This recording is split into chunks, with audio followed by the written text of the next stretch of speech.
Good morning, fellow Toastmasters and Rising Stars. My name is Keishawna Baker. I will be speaking to you today on anything you can do, I can do better. My name is a combination of Keisha and Shauna, obviously, right? Keishawna. Keisha means favorite daughter, and that's always fun with my mom having two. Shauna means God is gracious, and there's a funny story that goes along with God is gracious. I like to tell people that I don't have patience because my mom used it all up. On a nice hot summer day in August 1st actually, she went into the hospital. It's time to give birth. They were going to induce her because she wasn't, I guess I wasn't ready to come out. So, normal people think, oh, they're going to induce her, she'll have her today. No. Maybe tomorrow. No. 5 days later, after my mom sat in the hospital and she was miserable as she watched her favorite fruit, strawberries, mold. This is the story she tells me. She finally had a bouncing baby girl at 4:59. So 5 days, almost 5 o'clock. That's where my patience has gone. But I will say my mom she's the greatest, like my greatest inspiration. She's the strongest woman I know, and that proved it. I ask her all the time, "Mom, why didn't you just ask for a C-section?" And she goes, "Begged. I begged for a C-section." But they wouldn't give it to her because my mom has sickle cell, and so there were too many complications to go along with that. I won't say my mom is everything I don't want to be, but she's definitely taught me a lot as far as working hard and as far as going for what you really want in life. Growing up, I grew up in Detroit. I was born in Dearborn at her hospital, or at the hospital she works at. I grew up in Detroit, and I went to elementary school in Detroit, and it was fine. It wasn't really diverse. Most of the kids there were African American, and I was the all-A student. I was diligent. I went to summer school just because I wanted to be there. And, different things like that. Well, we moved out to Belleville, Michigan, which is predominantly Caucasian, and I got a lot of diversity with that.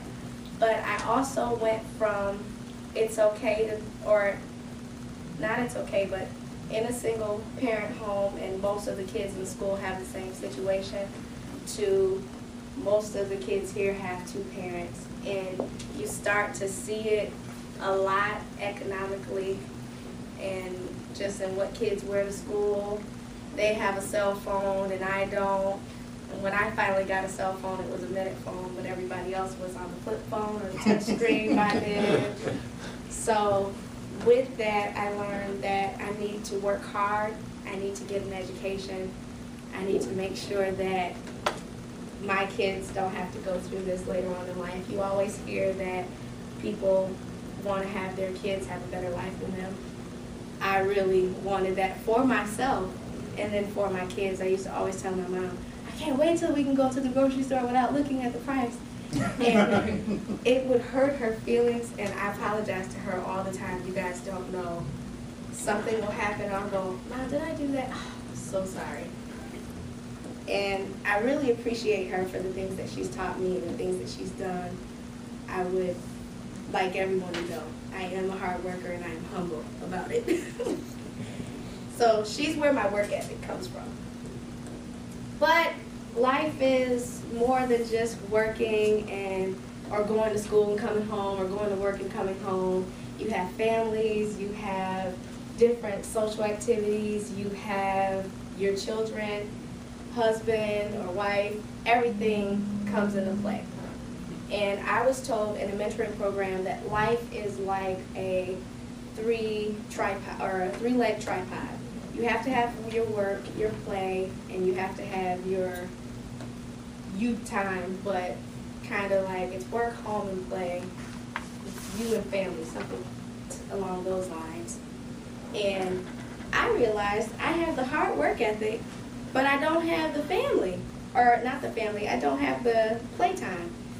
I've been to 7 different countries outside of the U.S. and have never been to Chicago or New York or California. These things need to change. So I'm trying to, on my birthday, around my birthday, use those times to go ahead and travel. Besides traveling, another thing that I love is acting. I own 130 movies. I know them all by heart. I can say them in my sleep. But I'm a very dramatic person, as you guys probably already realized. I love acting, and I won't say that I'll completely give up engineering, but I may. If the opportunity presented itself, I would.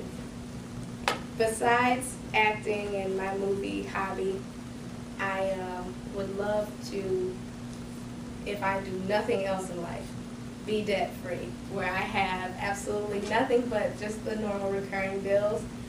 So my goal in life, my biggest goal in life, is to pay off my student loan debts before they are handed off to my children. Thank you.